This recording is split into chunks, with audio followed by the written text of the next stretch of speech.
All right. We're here at Jazz Live San Diego with Mark Winkler, aka the Winkster. Welcome to Jazz Live San Diego. Nice being here, Vince. I pulled that off of your blog, I think, the Winkster part of that. Mark, tell us a little bit about the band that you're playing with tonight at Jazz Live San Diego. Well, it's guys that I actually been playing with for many years with in Los Angeles. A wonderful guy named Stu Elster on piano, swings, incredible, plays for Barbara Morrison.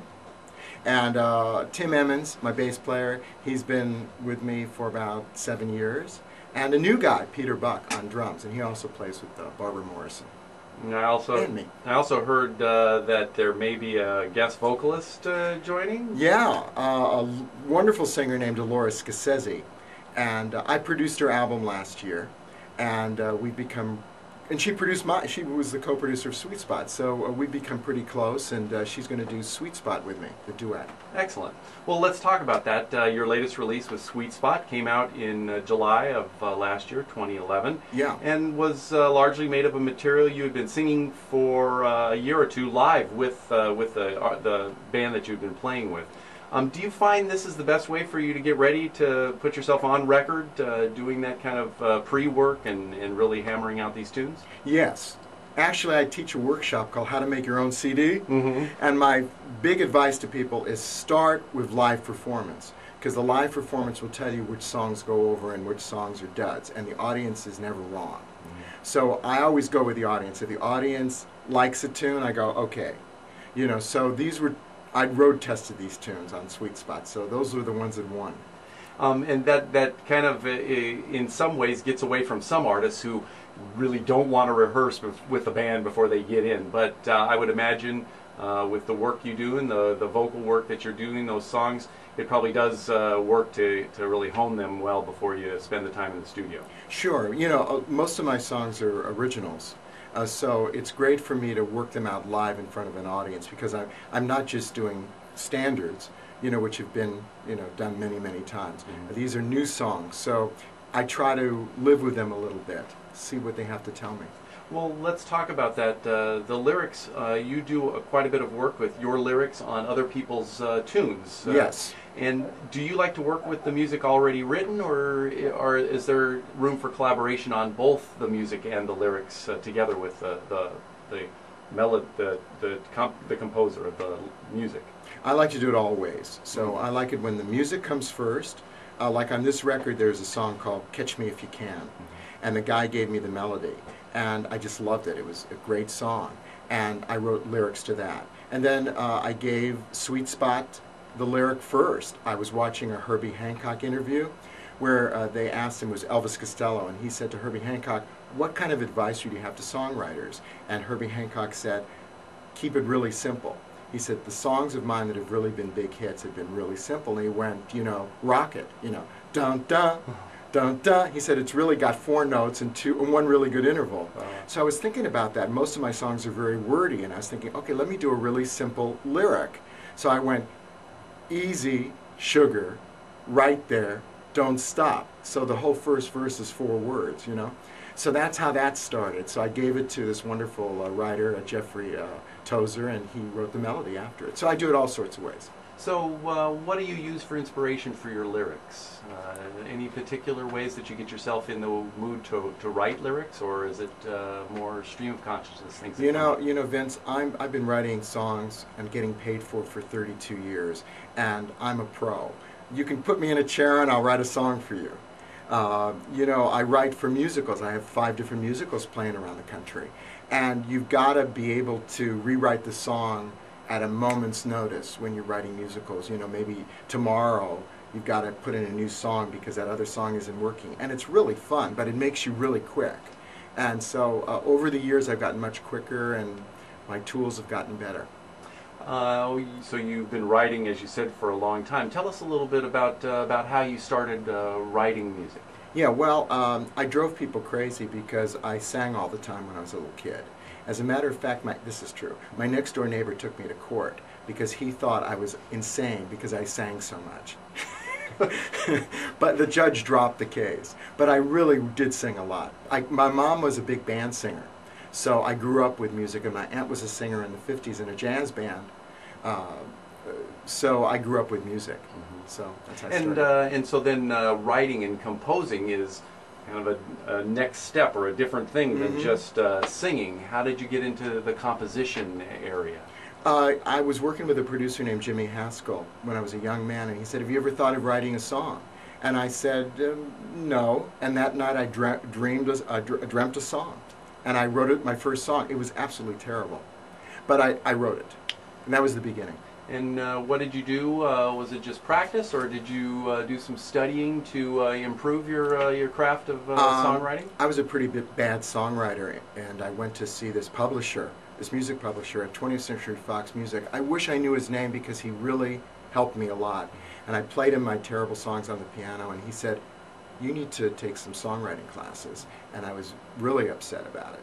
But it was entirely right, and I took some classes with this wonderful teacher named Al Kasha, who won an Academy Award for There's Got to Be a Morning After. And he taught me the basics, and there are basics to songwriting. And from that minute on, I got better. So I'm a big believer in learning your craft. Excellent. Blogcritics.com, in a review of Sweet Spot, said, "West Coast cool done right. Perfect for cruising around with the top down or enjoying a few drinks." So we know you're from the Los Angeles area. Yeah. Do you associate your writing or your style with the vibe of the West Coast? Yeah, by this time I do, because I do have sort of a relaxed, sort of speaking kind of singing style, that harks back to, Bobby Troop, and sort of, West Coast. I think what they did is they took the East Coast bop and they sort of chilled it a little, but left in the swing. So I think that's what I do. I sort of sing like I had maybe one martini right before I sang. That would be very cool. It would be really cool right now. You also exhibit quite a bit of humor in your writing, and with tunes like on Sweet Spot, Somewhere in Brazil, where you take yourself somewhere else when the audience isn't doing it for you. Have you always tried to add wit and humor to your music? Yeah, I've been in show business for 35 years, and if I didn't have humor, I'd be crazy by now, So yeah, but I like to laugh about things. Life is wild. Life is very funny. Somewhere in Brazil, which is about this club singer singing while people are eating salad in front of him, is a true experience. I used to sing in a lot of wedding bands. I did the whole Polish wedding circuit in Long Beach when I was a kid. And I was very serious at the time, as only as serious as a 22-year-old could be, and I'd be singing my little serious songs, and people would be doing dollar dances and doing terrible stuff. You mentioned on Sweet Spot you do a duet with Barbara Morrison. Yeah. Tell us a little bit about working with Barbara. Well, Barbara Morrison is one of the great singers, and for some reason, she liked me. Every time she'd sing, I mean it. I was so gratified. She asked me to sing a benefit with her, and she asked me to have lunch with her at IHOP one day.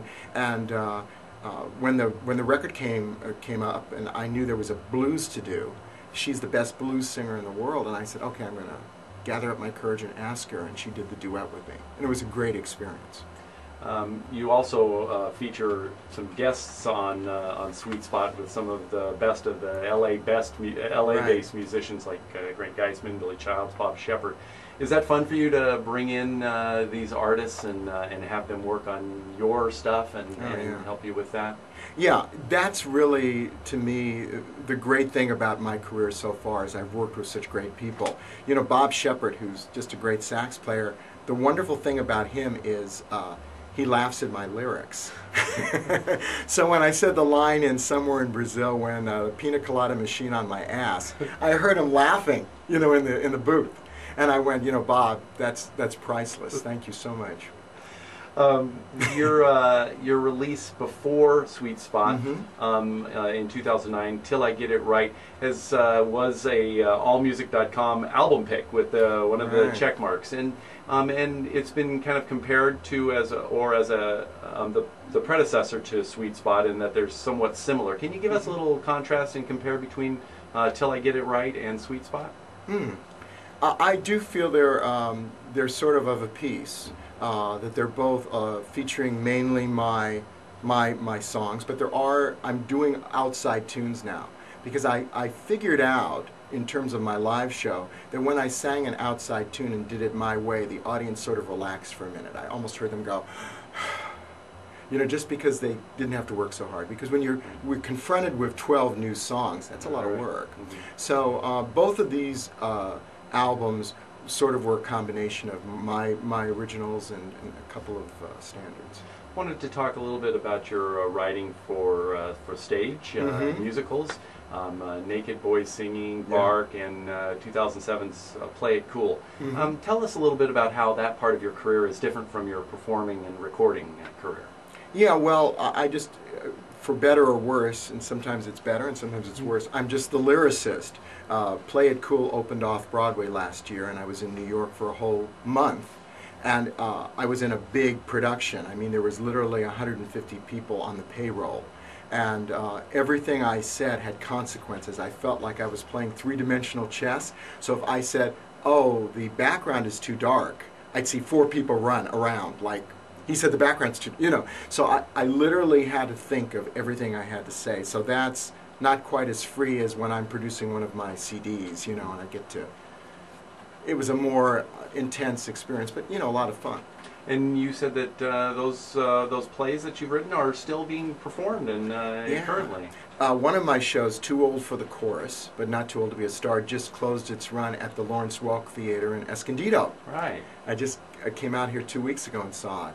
So I have that one, and I have a show all about dogs called Bark, which is playing around the country. And then the show Naked Boys Singing is the second longest running show in off-Broadway history. I just lucked out.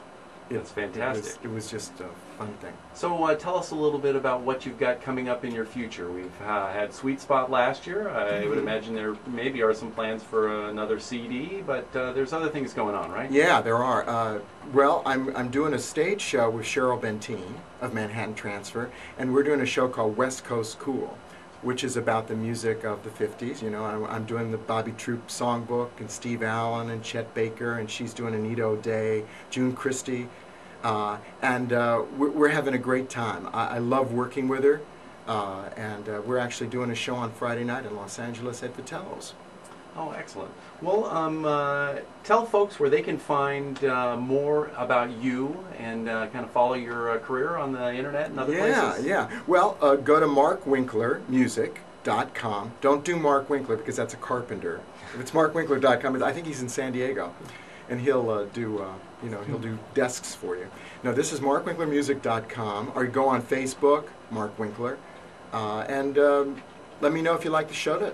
If you like the show tonight, you know. Excellent. Well, Mark, it's been a pleasure to meet you, and best of luck with everything you've got going on. And thanks for being here at Jazz Live San Diego. It was great.